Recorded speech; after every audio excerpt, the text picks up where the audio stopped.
be without fear is in the now. I'm learning how.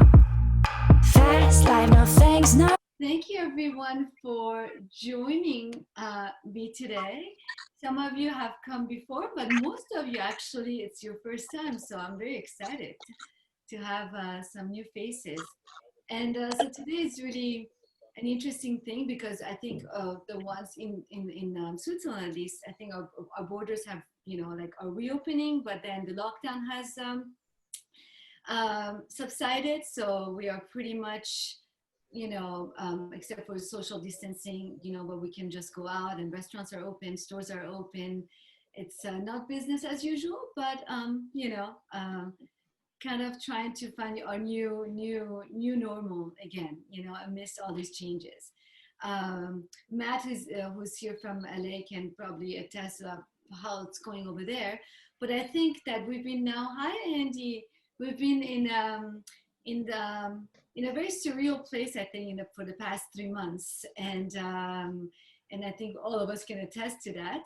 But since the topic today is about content creators and influencers and bloggers and also brands, I think it is a very interesting space for it to be. I'll speak for my experience, and then I'll introduce my amazing guests. So I have a luxury lifestyle webzine called Discover Out Loud. So mainly what I deal with is, and I work on, is luxury travels and luxury everything, people, events, hotels and chefs, and and not as much fashion and beauty, but so much like artists and so on and so forth. So I do a lot of story writing and do a lot of storytelling. I'm not an influencer because I'm not really as dominant on Instagram as my friends here are. But from the beginning, first day, everything got canceled. All the trips got canceled. All the events got canceled. And so I think we're all in a space where we didn't know what was going to happen. So we all got, I think that, it's like creativity is to find solutions to new problems or to problems that you don't know solutions to, right? So being very creative amidst boundaries and amidst restrictions. So I think right away, all of us, the whole world actually became very creative in how to be present digitally and not and keep track of of what we were doing in a creative way. I know that my friend Roshi here, she's an artist, and she does a lot of workshops with adults and kids. And right away, the first day actually we were talking, right away she started doing her trainings online. And that's when I also started doing my webinar, because I thought this is a perfect time, a very permanent time pertinent time to actually bring everyone together and create discussions and see where we are at, and maybe learn and get inspired by one another. So, but I'm very interested to know where this whole world of influencers and branding and content creator is going, and how are we all working together. And so I will introduce you to my wonderful guests, Beatrice from Ask the Monster. Whenever you're around her, you just cannot not feel happy. I mean, she has so much energy, this lady. I think I've seen her being very present and very innovative in how she does things. So she will tell us more about it. Then we have Christina, who is the founder of New in Zurich. And I think she actually was one of the first ones, at least from as far as I know, to have created this amazing platform already, 10 years ago or something. I mean, you will correct me. So it's all about Zurich and Switzerland.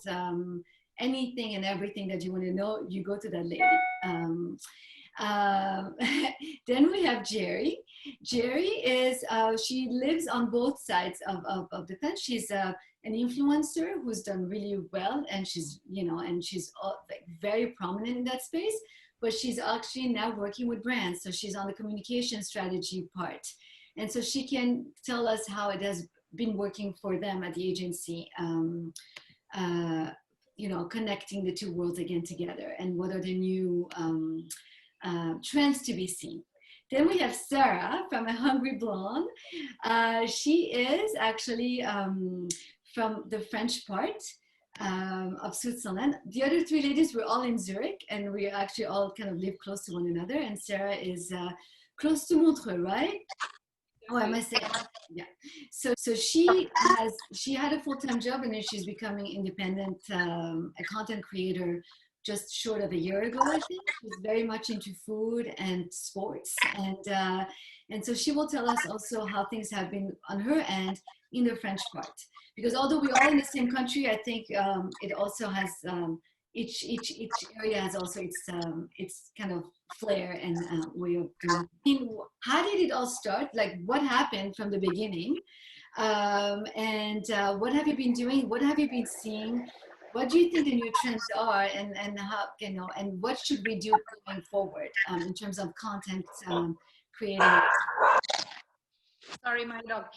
Uh, what has been the beginning, you mean, for Corona? From Corona, exactly.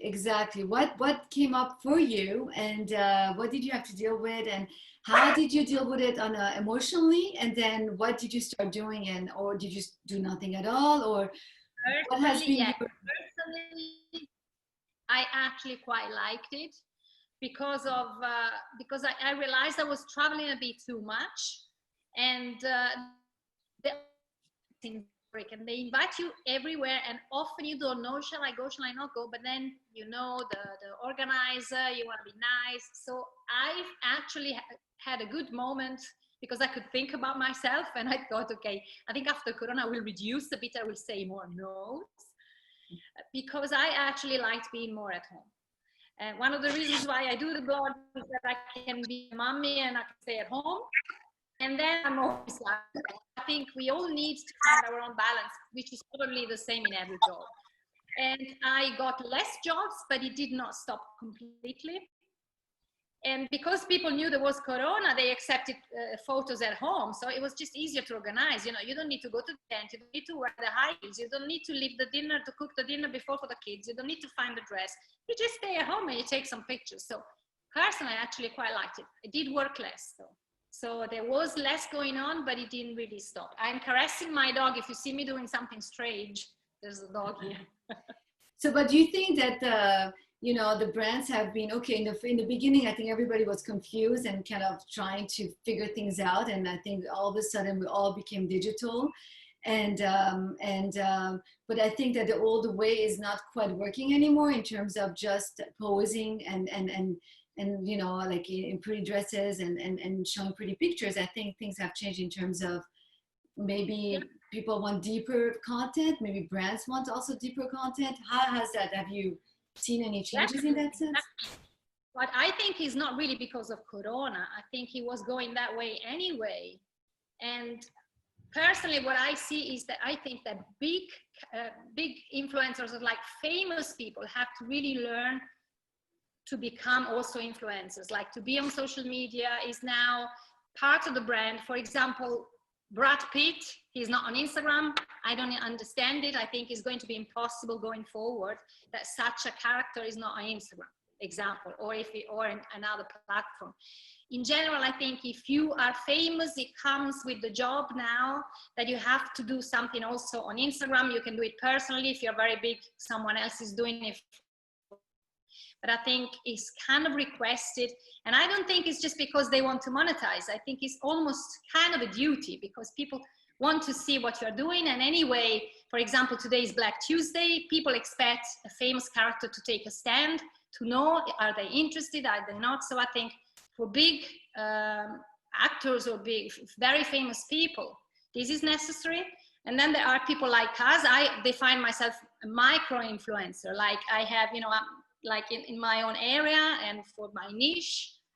And I think this still has a value. It's just smaller and less money, of course, but it has a value, especially because not every brand is Nestle, so they cannot afford big characters, and they want the micro influencers, which also have a valid audience.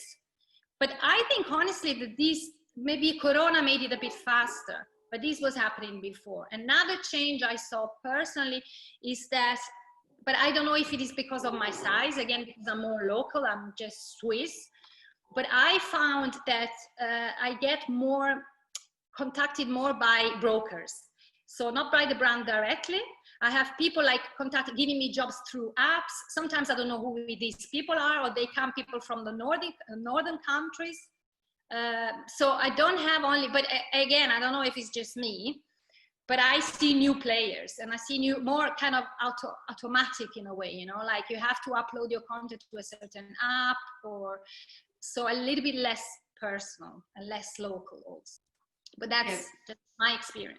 Okay, but have you been getting jobs, or is it, do you think it's kind of killed? Okay, and then no, not for me. It's not that. I just think that actually many people thought, oh, everybody's at home. How can we monetize that everybody's at home? They will read more. They will buy more online. They will do some other things, right? All these people still have needs, and we can still, especially online selling. I mean, I really think it's not dead at all. No. Okay. Not at all. I mean, not in my experience, no. Okay.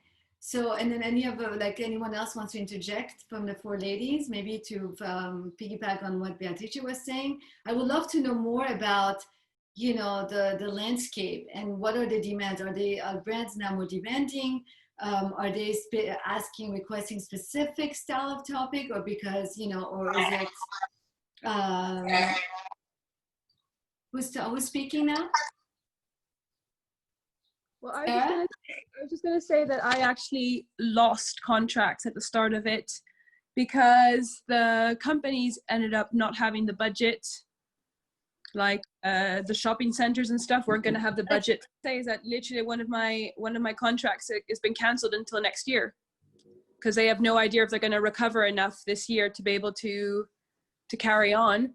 And then some of them were like events. Taking part in like the 10 kilometers in Lausanne, things like that we were negotiating, and because of that everything got cancelled. So then how you're moving on now, and so how have you been reinventing yourself, because we all still have to make money, right? And so have you been in touch with brands? Have they had I did a couple of things. One thing was that I said that I was willing to help any smaller, especially food brands, like local food brands or local producers that were needing help with, you know, trying to get more customers. So I put that out free to them, being like, I will help. I will like promote you on Instagram. And that was one thing I did just to help the community. I then also decided to write a recipe ebook, just like 20 recipes that are simple to make at home. And so I created that ebook because I had the time. It's something that I've always wanted to do, and then it was something that I could also monetize to generate a little bit of income, which was there's actually I was surprised. I didn't think it was going to do as well as it did so far. And what do you think that is? Well, I just think that I also had a community that's quite supportive. So I think that, you know, some people were like, you know, we're also trying to do our part to help, you know, people around us who obviously don't have like stable incomes or stable jobs, and like, because some people obviously weren't affected financially by the crisis, you know. So I think some people were just wanting to help.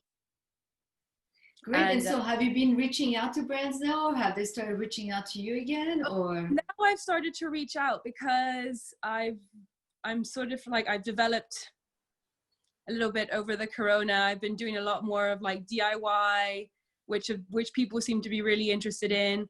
I've been doing a lot of hiking and documenting my hikes, which like my community really enjoys. So like that's sort of like the whole hiking thing. I want to try and like monetize that a little bit, because I feel like by working with like tourist destinations or sporting brands, that might be a nice way to to create some really nice content. Well, especially because you know, those who cannot travel, I mean, it's still better to just stay within Switzerland. I think it's a great niche, exactly. Right? Because everybody wants to do something. So I think, you know, if you and there's so many things to see that I think people just are not even aware of. That's right. So do you think that now, I mean, are you moving forward? How are you going to do things differently? Or are you at all? Well, to be honest, I agree with Beatrice in saying that I really enjoyed the downtime that this brought. I don't think I realized to what extent I was actually running myself into a wall with trying to keep up with events, trying to keep up with all these sort of things. And, you know, the guests, that FOMO, the fear of missing out on things. You just didn't have that anymore because there was nothing to miss out on. So that's exactly what I said. It's amazing, right? The pressure that is lifted off when you don't have that fear. I think that's something that's been really important, is that, you know, even just for your health sake, is just to learn how to, you know, keep this like level of zen, keep it going basically, and not to let yourself get overwhelmed, and not accept, just, I mean, especially, you know, be really happy with the content that you're creating, and find that equal balance between doing something that you love and getting paid for it, without it being without it being an overload and too much stress on you and your work basically. But do you think that now moving forward, maybe you'll do things a little bit differently, or, you know, like in terms of the content that you choose to write about, or I mean, the world has changed, has completely shifted. And from what I see, and the brands have started, actually, from what I read, is they want to see people, like you said, even you, Bea, doing things, watching people do things at home, right? Like doing your exercises or cooking, feel like they're part of their lives, and you know, and learning something from it, rather than just looking at a pretty picture, you know, that has no depth to it. And I think a lot of brands have started actually tapping into that. Have you experienced that? Yeah, I mean, I think it's all about creating value. Like I was reached out by a company this week about that do like kitchen, you know, like cooking utensils, whatever, like electronics. And they're like, oh, would you be interested in promoting that? And I said, I would not be interested in promoting it on a one-off. Like, you know, why don't we talk about, you know, me becoming an ambassador of the brand, and like we're going on a long term, and, you know, we can work, and so that I can represent the brand and the different products that are coming out. I can, you know, create recipes, and there's like that, there's added value for me and for them, because it's not just a one shot. Yeah. So from the brand perspective, I would say that most of the brands that were using influencer marketing to reach, of course, the final consumer, they put things in standby. Many projects were canceled, retainers were changed. So brands were afraid of the loss that they would experience over this year. So they cut mainly, I would say, what's social media and influencer marketing. On the other hand, other brands were a bit more bold. We have to say Switzerland is very conservative. And in my agency, we mainly deal with Swiss customers, right, with Swiss brands. And some of the brands were afraid to move forward. Some of the brands, they took this occasion to say, hey, let's push everything that's digital. We can use opinion leaders to drag traffic to our website. So let's try to sell more online. And I think many brands were not prepared for this. On the other hand, other brands that never even consider working with influencers, that are maybe more B2B rather than B2C, also started to kind of question, could this be something for us? Like everyone wanted more online attention, and we are opinion leaders, and we are a very, very good way to actually make that happen. So it's been a bit mixed, but I have to say, the moment things got slightly better, beginning of May, everything started again. The whole machine that was in standby started again. So every brand wanted to start with campaigns again, product placement, whatever you can imagine. And I have to say the last few weeks have been very, very busy.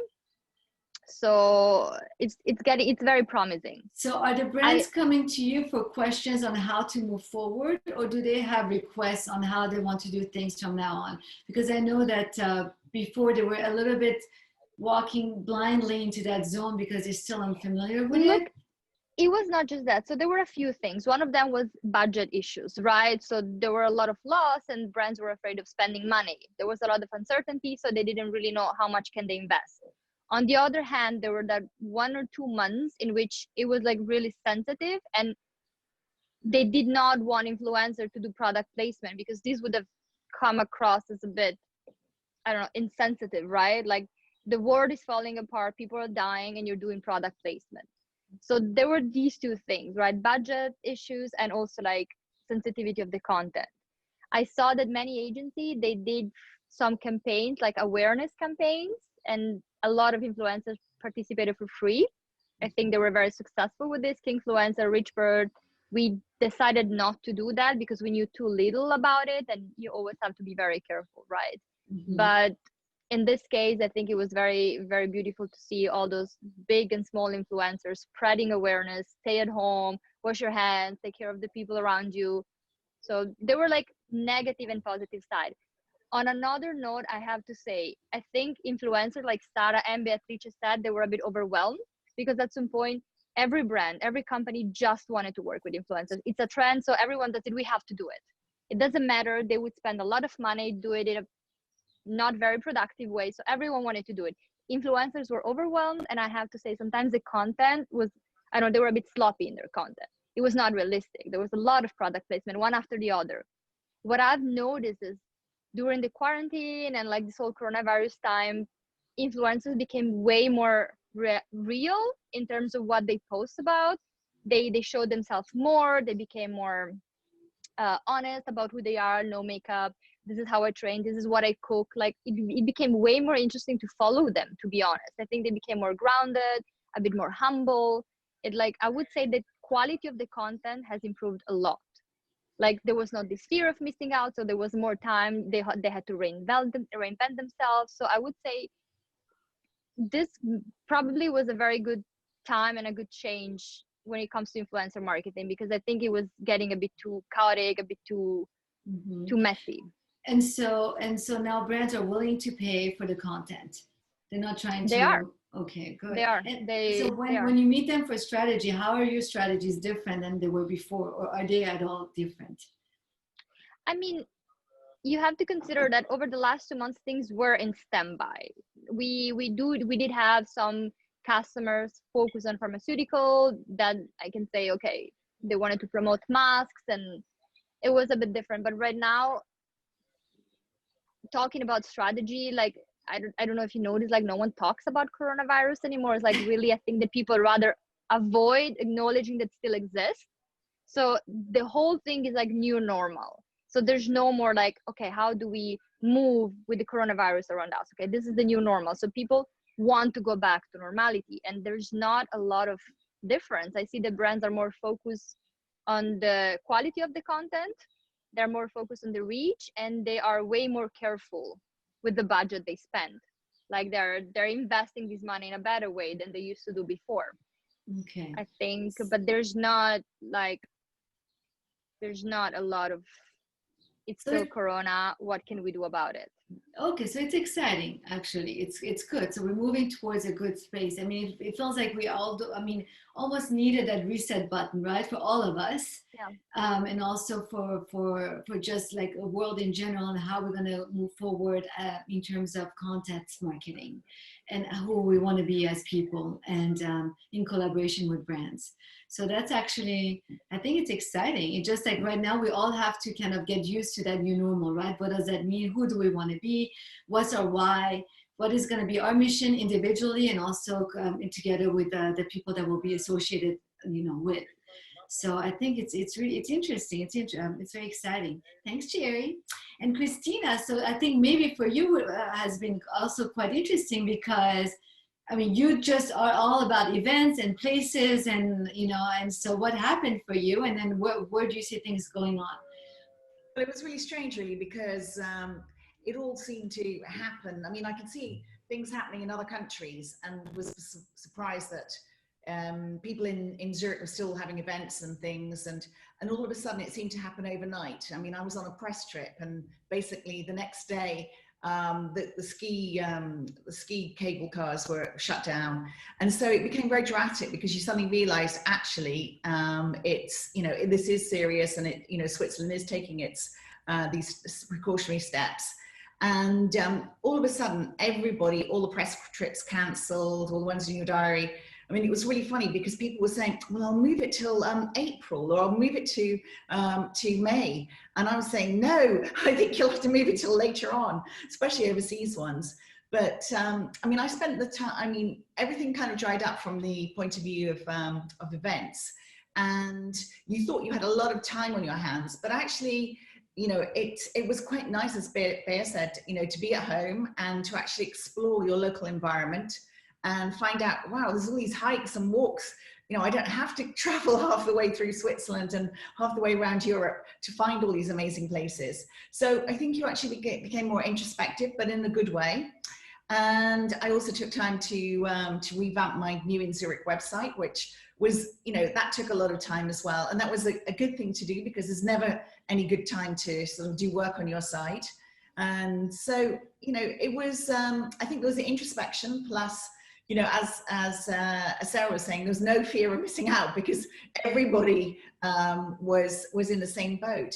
And I think also, you know, I got brands or travel organizations where I'd written about something and I was due to post it, and they would say, hey, don't post it now. So it was really weird, because suddenly, you know, you spent all this time rushing for deadlines and making sure you had it ready, and then they say, don't post it, it's not the right time. And especially I deal with quite a few travel bloggers in the UK, and they were getting all this, you know, stuff, right? Don't write about travel. It's all about, you know, in My Switzerland came up with, you know, dream now, travel later.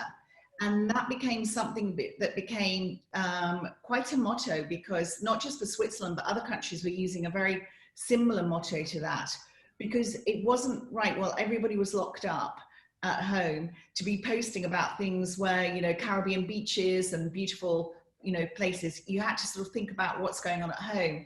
And I did quite a lot of cooking and baking and putting recipes. And it was really interesting to see the following I got from that, which was, you know, it's one of my strands, but it's not a major strand. And also things about health, self-care and, you know, beauty type things. People were becoming a bit more, you know, what can I do while I'm at home? Sort of like some good nourishment, things that are good for my skin. And I think people did a lot of tidying out as well. I wish I'd done more.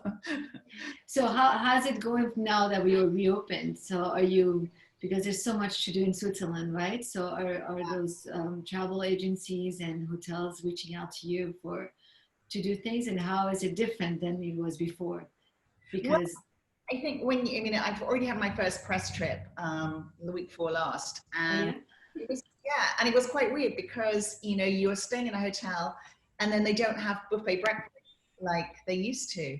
And there's all these little things that you don't really sort of notice so much, but it's just suddenly, you know, you've got lines where, you know, they can't take your luggage to your room. There's lines where you check in, all these little subtle differences, disinfectant everywhere. But I think in Switzerland, we are very, very lucky, because people are, you know, people are sensible, I think, about on the whole. And I think it's nice. I mean, I spoke to so many people who were saying, gosh, this is my first post-corona break, and I'm just so glad to be outside my house. I love my house, but I'm just so glad to be out of it. And I think, you know, it's nice to explore bit by bit. I mean, as Bea was saying, you know, I realize I do too many events, too many things. And so maybe I should be a little bit more, you know, what's the word? Not choose so many, or try and spend a bit more time at home. But on the other hand, I have found, like, just this past, I think from, you know, the middle of May, it just, you know, like the door opened and everyone said, I'm ready for business now. You know, do you want to go here, there and everywhere? And so now, yeah, I'm trying to actually make it a little bit more, so I have a bit more space and space things out. But so how the people that are, or brands or hotels, or, you know, reaching out, have they figured out how to do things differently, or are they looking for you for advice, or how, you know, especially hotels, right, because they suffered a great deal. yeah. So what is the new trend, or what have you noticed also in terms of content creating and you know, how they want to go forward with us? I think budgets are very, very, you know, very difficult at the moment.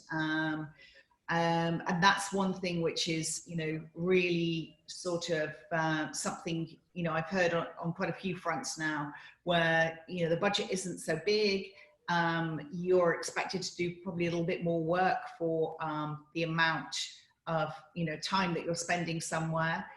And, you know, there are quite a few businesses who've reached out to me who on maybe sort of like the food and restaurant basis, saying that, you know, we really needed, this is mainly before actually during COVID, but that we really need to reinvent our model. We're having to do takeaways. Can you help us? So I was just helping people because there were so many who were quite shocked at, you know, because it was very sudden when suddenly they said, you know, as of tomorrow, restaurants are shut. And I think a lot of them, you know, suffered a great deal. And, you know, some people who just invested in revamping their restaurants and then found they couldn't even open them.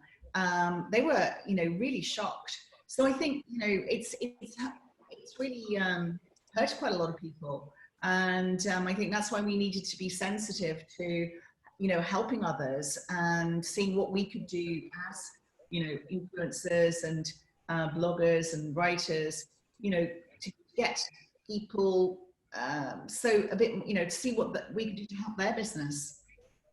Okay, as long as they also help our business, right? Because it has to go both ways, right? Because a lot of brands used to take advantage, I think, also, you know, of the situation, and maybe not, you know. So I think it's going to be working all together for the same purpose. So from all you four ladies, and then after that, I would love for other people to just interject and maybe ask questions or comment from their own experience. And Matt, I would love to hear from you and how it's been in LA. And also Roshi, I'm putting you on the spot. But so who have you been, what brand or what restaurant or hotel or person have you been most impressed by? You know, and how innovative they were and how fast they got out there and did something completely out there or creative. Or do you know of any that surprised you? Can I say? Yeah. No, I actually want to say, because one of my, because I have the blog, but I also do consultancy as well. And one of my clients is a garden center that lives like 15 minutes from my house. And within 1 week, because they had to shut down, and like for them it's huge because that's, I mean, right now is the prime season that people come to get their plants and flowers for gardening. So this is where they make like almost like 50% of their annual income. Revenue. Mm-hmm. Yeah, revenue, exactly. And so what we did was that in 1 week we had an e-shop up and running, which was huge amounts of work for a week. In the meantime, they were taking like phone call orders. So they were having about 50 orders a day. Once we got the e-shop, we were doing 200 orders a day. And from that, they actually managed to recover by the time they could open again. Wow, that's awesome. That's really great. I mean, Roshi, sorry. No, so we were just doing a lot of, social media advertising, just constantly, you know, spreading the word about what we were doing, and it worked really, really well. That's awesome. It's so funny because before I would never get advertising on Instagram, and all of a sudden the past month I've been flooded, you know, with sponsored posts. So from your experience, I mean, does that really work for brands, you know, or is it better to do Facebook or LinkedIn, or does Instagram is actually really, does it work well in terms of smaller brands, maybe, or smaller businesses? Do you guys know? I think if you're a local business trying to promote to people within, I don't know, let's say like 20 kilometers, I think it can be quite effective. Mm-hmm. I mean, I can see that the people clicking on the links were much higher on Instagram than on Facebook. Wow. Like almost 3 times as high. That's great. That's awesome. So, but Roshi, I know that, you know, you give, so she's our artist, as you can see her beautiful art behind her. So, but you're used to giving live workshops with people, and especially with kids. So, you know, and I know that right away you had to get on. I mean, it was the first week. You're trying to figure out your cameras and how to actually teach, you know, art and history of art and all that online. How was your experience? And how are you going to how has that changed you in terms of your business model, if it did? Hello, everybody. I must say it was actually something needed to happen, and it happened as an own flow. It was fantastic in many ways. I had to rethink and restructure different methods of teaching. I love organic community in general, a little bit in a classic thought. And technology for me has always been like, I am going to use it, but I refuse to be the slave of technology. And I think I will keep my ground on that, but let's see how far I can go. But the Corona thing taught me that, okay, you know, it's good that I have it, but I kept putting a very thin line for myself, is to keep whatever my belief or my thoughts were, not getting addicted to it and not becoming a slave. You know, it's not like I follow, I learn something, one should know where to stop. And is not blindly just basically going and causing more pain, agony, or frustrations or whatsoever. But anyway, so I had to come up with something. I work with children, I work with very young children, I work with older children, I work with grown-ups. So I had to come up with an idea of how I can engage the children. That's the fun part for them, to be in the studio, get dirty and paint on a canvas and, you know, doing all sorts of silly things. And I had to bring it online on a virtual class.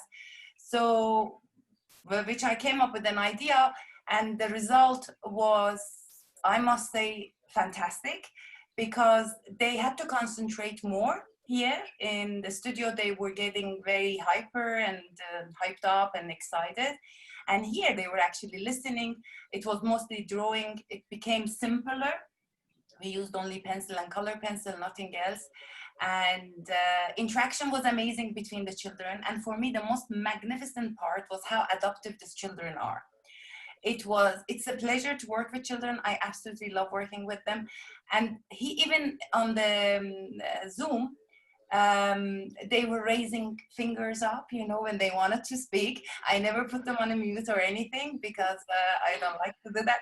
But it was amazing, and they somehow understood the limitation of the online course, sketching, drawing, landscape, abstract art, whatsoever. And then they co-worked with each other as well, when we had one project that they had to work together and then eventually show it. So it was fantastic in a way that I am now back to the studio with some limitation, but I suppose from next week on, slowly we can even improve more. I am keeping my online courses on Tuesdays, let's say. So it will be part of my new business. Adds on, sort of. And with the grown-ups, I worked on something that I couldn't achieve. I tried before, and with the workshops were fantastic. Practical work is great. But I always I believe that you paint better when you understand art. Understanding art meaning to go through the timeline and understanding a little bit of the history. It gives better sensation, you have better understanding, and you demonstrate and orchestrate your understanding much easier in general. So, and I always wanted to do, people never had the patience to sit in the studio, again, getting excited, wanted to immediately, you know, colors, they have magic, you immediately want to paint. So it was a kind of problem sometimes, is like, oh, can we just paint instead of like doing impressionism, expressionism, cubism, or whatever it was, just a history line. And here I gave them the opportunity. I had to come up, I didn't write anything on my own. I Googled, I gathered information, but put it systematically together, which was comprehensible, as well as with pictures, linking, and it was in an order, timeline order. So things that they wanted to learn, they never had the patience, and they cannot make, it's difficult for people who are working, or even moms to come to the studio 3.5 hours twice a week. So things that they wanted to do before, we managed to do online with the history of art and in a different subject matters. It was so much fun for myself. I like to study all the time. I like to learn. So I had to first teach myself and immediately bring it on a paper, make it in a way understandable for people. And I think another fantastic thing I learned from Corona is I always go with only if great minds can afford simple style. I am a minimal person in general, but even I had to constantly battle up with myself to make it simple. keep it simple, because we try to give so many branches, always everything to elaborate things because we think it's going to be more interesting, but it's actually wrong to put and keep things simple. It keeps the beauty, and it's that relation, the connection, it's faster and is more sustainable, and it stays with them. So That's awesome. yeah. Wow, so a lot of learnings. Thanks, Roshi. No, that's great. So, I mean, it shows how adaptable we are as humans, right? So, Yeah. and we put all brains together, and that's what's called what restrictive boundaries, right? Negative boundaries. You actually become much more creative when you are bound to a limitation. When we have the whole world, you know, at our service, we always put it up, right? I can always do it. But when you're restricted, that's when you become the most creative and the most innovative, because you have to, right? So your survival almost depends on it. So I think it's awesome. Thanks, Roshi. Sure. Ariane, just to add seriously, we don't even have to remind ourselves. I saw it with the children, how it is. As I told you, how, as you said, adoptive, you know, naturally. We did not speak. It's not like, can I do this or can I not do this? How am I going to do that? There was no conversation. There was no dialogue between us. It's just, they understood this is a flat screen. I get to see Roshi to say whatever she's saying. I have to listen to her. I'm able to do what I'm able to do, and I can show her as much as I can. And I'm not saying, I'm saying these are young children, some of them 6, 7 years old. They are not computer geeks. So mom puts them in front of the screen, but that understanding, the compatibility basically, and that I think we all amazing. We all can learn from children. But all of us actually became quite adaptable right away. We had no choice, right? How do you adapt to, you know, enjoy what's given to you? And I think we all enjoyed actually that time off, and just to do our things. I think that, you know, Bea, you have 3 beautiful kids and your dog, and I think you're just, you know, got to become the Italian mama again and just cook all of the beautiful dishes. But yeah, so we all adaptable. But I think it's just, you know, learning from it and not repeating the same mistakes, and maybe just moving forward with a new mindset. So Matt is an amazing photographer based out of LA. And I want to know how things have been so far for you. I mean, you guys are in a completely different predicament. I mean, it's not even Corona anymore. It's a whole other, you know, slew of problems. It went from Corona to chaos, kind of crazy. We were kind of, most of the businesses and stores were planning on reopening yesterday, June 1st. So a lot of people were looking forward to it. Businesses were getting stocked back up and ready to reopen. And then the protests over the killing of George Floyd started. And there were a bunch of people who decided to take advantage of the situation and start breaking into and looting and vandalizing businesses and places in the area. And the protests themselves were pretty peaceful, aside from the police doing certain things. But the protesters started off here in Los Angeles over near Farmers Market and 3rd Street. And they pretty much destroyed everything in Farmers Market area. They raided the Apple store. They burned down buildings. The Nordstroms was like thrashed. All the small businesses in the area, everything's covered with graffiti and destroyed. It moved on to Santa Monica. All of like downtown Santa Monica is in rubble pretty much. It looks like it's crazy. It's really interesting to watch because it's the people who are doing everything are every race, every gender, every creed, everything. There's no difference between any ethnicity or anything of the people who are doing it. The only common thread is everybody is like 20 years old. It's really bizarre. It's all some people between like 19 and 25 years old when you're watching everything going on. Even if you pull up Twitter, you pull up all these, not the protests. The protests are everybody, but the looting is a specific. I'm not a psychologist. I don't know why this is happening, but it's something about this generation that's doing it that they're just out to get whatever they can. Communities are coming together though too. So I mean, after I have to say the good part about it is like Santa Monica. You're familiar with 3rd Street, obviously. You probably talked to Candace, who lives a few blocks away. She's smelling tear gas in her backyard. The next day, the community came out to just lend a hand and start helping to rebuild the small stores and helping the shop owners out, and everybody in that area was kind of just pitching in to start getting things back to normal again. That's awesome. So that's going back to Yeah. what Christina was saying, just all of us coming together and then giving, lending a hand to one another. And so how do you think that's going to change because of the time pressure that we have? And I just want to get into the whole content creators and brands, and, you're an artist, and how do you think that's, what's the evolution of it, and where do you guys stand? Because then what happens in the States usually then follows suit all over the world. How's that for you, and how do you think now you'll be working differently if you are? I think in our particular situation, there's going to be a lot of rebuilding going on, and there's going to be a lot more involved with inclusivity with everything, and justice, and a lot of forward thinking as opposed to inward thinking about your own situation. It's thinking about your neighbor and your friend and the people, the person, thinking more about the person in front of you than just thinking about yourself. I think that's really what needs to happen and is starting to happen.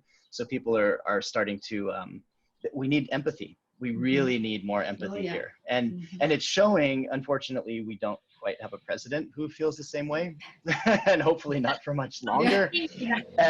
And if the protesters have their way, he might be gone before he even gets up for re-election. So he's trying to turn this into a military country. It's really scary right now. But I think as you said, one thing that is like a common thread, I think this was a really needed reset for all of us, for humanity as a whole, whatever the reason is behind it. But I think we all needed to start putting things into perspective, and then just really coming together. As we said, we also adopted, right away. We found solutions to make it work. So we have that ability to think outside of our own box, and the ability to come together and create something. Even we're physically distant, but I don't think we're socially isolated. I think socially we became even more close to one another than we ever had. And I think this is a really good conversation to be had together, all of us, content creators, artists, brands, small businesses, and really come together and change the paradigm of it all, while we all have to survive, in the midst of it. But I think it's a beautiful thing. Once we get on the other side of it, I'm very curious to see where it will all go. But I think, those who will survive it. There's nowhere to go but up here right now. So it's definitely going to get better. That's right. Then you have to come here to Switzerland. It's the odd thing is that I think a lot of people here just forgot about the coronavirus when all of this started happening. I mean, it's insane. It totally shifted the narrative to what was happening. But how quickly, again, you become adaptive, right? How quickly you forget one topic and move on to the next, right? It's whatever you're faced with that becomes the most prominent problem, right? Exactly. And so, but this is good. These are good strategies to be reminded of in terms of also creating content and working, for your own business and see where things are going. I think it's awesome. Thanks, Matt. I would love to talk with everybody much longer, but thanks, Matt, and be careful, be safe, please. Thank you. You too. Love you guys. Love you. And anyone else has any comments or questions, or my beautiful ladies, my four, like Bea, Jerry, Christina, and Sarah, do you have anything else you want to add? I have a question, because you guys brought up, I think that was Sarah who brought it up with, what's it called? The Instagram sponsored ads, things like that. I have never done anything. I actually have not done any marketing, but I see a lot of people on the Instagram. I just saw a friend who does jewelry. She never had time before to look at her things, but it keeps popping up on the Instagram. So if anyone, Sarah, you were mentioning it earlier, but if anyone else is it a certain local? I'm not going beyond, because I'm going back to the studio, and I thought to put out that people say that I'm back to business, and I have a little bit.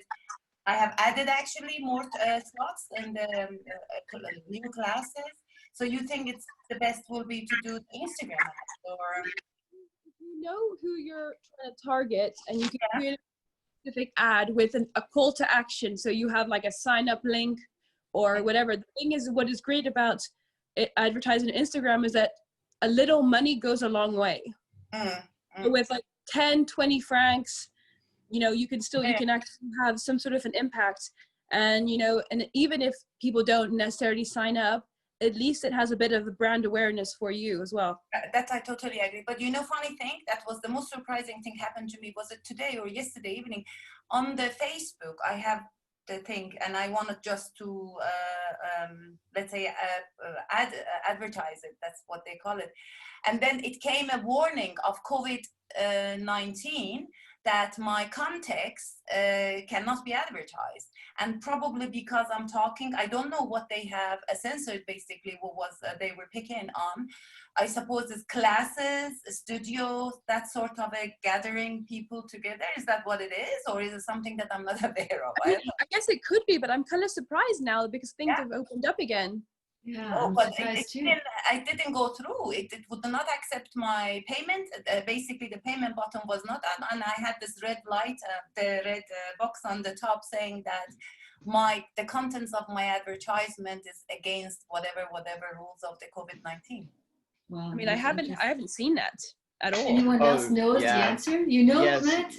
Yeah, it's been happening a lot here too as well. And the thing that's concerning me the most is that for some posts, you may see it on your end, but your users aren't seeing it on their end because they're blocking it on the user end or covering it.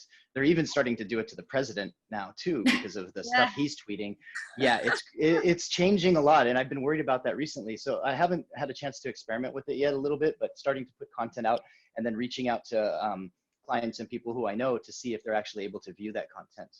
Okay, that's scary. Yeah, because if you don't know, you're seeing it on your end, you're still paying for it, but they're not seeing it. So, from an influencer or macro influencer perspective, what's the number one advice you have for startups to improve their communication with their potential clients? So, is it their communication using micro influencers, or what is the So just advice that you would have for brands to, for small businesses to improve whatever it is that they need to do to get in touch with customers or potential customers. So if you were talking to one of your clients and that client was a startup, what would you advise them? I would say have a very clear message and, a clear brand guideline. I would start with that, because if you're clear in like what you're communicating, and you're clear in like, your message is very straightforward, then your consumers are going to understand it a lot faster as well. So I would say that would you also advise them to work with influencers and content creators? I guess it depends on what their business or service or product is, and, how easy it is, and, what the budget is, where they're at. But I mean, I guess in terms of as a communication strategy, I mean, it should definitely be, I would recommend it being part of, because it's a very strong tool. Yeah, Christina. I think it's time to experiment. I mean, we're living in a new normal, and so the old rules don't necessarily hold good. So I think it's a good time for brands to try different methods of marketing themselves, try different things, just like Rasha's seen with the online classes. You can surprise yourself that sometimes things that you didn't do before and are doing out of necessity become more beneficial, or as beneficial as what you were doing before. I mean, I certainly know back in the UK, I've got a friend who runs a restaurant, and she's had to shut her restaurant and just do takeaway. And now she's thinking, I don't know if she doesn't know if she's going to open her restaurant again. So I think, with marketing as with everything, try, experiment. You never know, you might be nicely surprised. Great. And Bea, you have a comment. Do you want to read it? Yeah, I just wrote it. Like in real life, because at the end, we've seen also with Corona, it's not that different online. We are still people, and we have a real life. So choose the ambassadors in line with you. So depending on what you're doing, whose life is authentically in line with your message. So just people you like, people you know a bit, people who are really doing what they are preaching or what you are interested in. And also diversify online, offline. I think is exactly what Christina is saying. You can experiment. Of course, depends on the budget. But I think it should be like advertising like a portfolio. Ideally, you do, a bit of radio, a bit of, you really stand in front of your shop window that people pass by like in the old times and they see you, and a bit online, and a bit, if you have the money, bigger, like Jerry's doing, like with companies, and really like on magazines and online, etc. or television. Ideally, you should do a bit of everything to reach many people. So Jerry, going back to that, what do your brands spend most money on? Is it print? Is it video? Is it? I wanted to say something to Alessandro first. Like, I would say in this case, like Sarah said, depends on the service or the product you offer. But I think Corona showed that a big presence on digital platforms is very important. So I think a brand, whether it's a startup or a big company, they have to make sure they are present on every digital platform. I mean, of course, if you're UBS, nobody wants you to be on TikTok, but still, like, you can be playful with it, right? So the presence and the content. So many people are there, but they don't realize that if you want people to follow, you have to give them a content that they like, that they follow, and engage, because things are word to mouth. You want supporters, even if you don't have a budget to invest. You want to create a relationship, whether it's platonic, like digital, or whether it's real, with people that support you and spread your message. So for me, it's like, and like also Sarah said, I'm a big fan of sponsored content, and I believe in that a lot. I saw it working. Like, I'm one of the victim of these kind of things because I buy stuff when I see them sponsored. For me, I saw it with the customers we work for. They always work to create brand awareness, to sell products. Like, it's amazing. You have to know how to do it right, target the right audience, the right location, and these kind of things. But with a small budget, you can really reach great things. I would say also just choose the right platforms that correspond. Choose the right, because like if you're trying to reach, I don't know, 16 to 18, well then you're going to reach them more on like Snapchat and TikTok than on Instagram or Facebook, for instance. Exactly. So start with the right platforms, and you can build gradually. And I like what, thank you, Sarah, and Jerry, I like what Bea just said, tell your stories, right? I think people now are interested in stories. They don't want to just... It's what Jerry said. She said it with other words, but she said, you know, people want a good content. So they are interested in who you are, you know, why did you do this startup? What is the idea? What are you passionate about? It's another word what she was saying. Actually, I wrote it, she said it. Yeah, you always have to think, would I follow this brand? Would I follow this page? So how often, you know, do you recommend one posting a day or weekly, or like what's the threshold? What's the minimum, and what would be, I guess, the maximum, so that people are not overloaded and you know, disgusted by your presence, you know, after seeing it. I think once a day, honestly, for me, once a day, if you want to have like a very present approach. And you want to really engage with your audience, because you have to be there. You have to put yourself out there. For me, I would say once a day. But on each platform, or one platform is enough?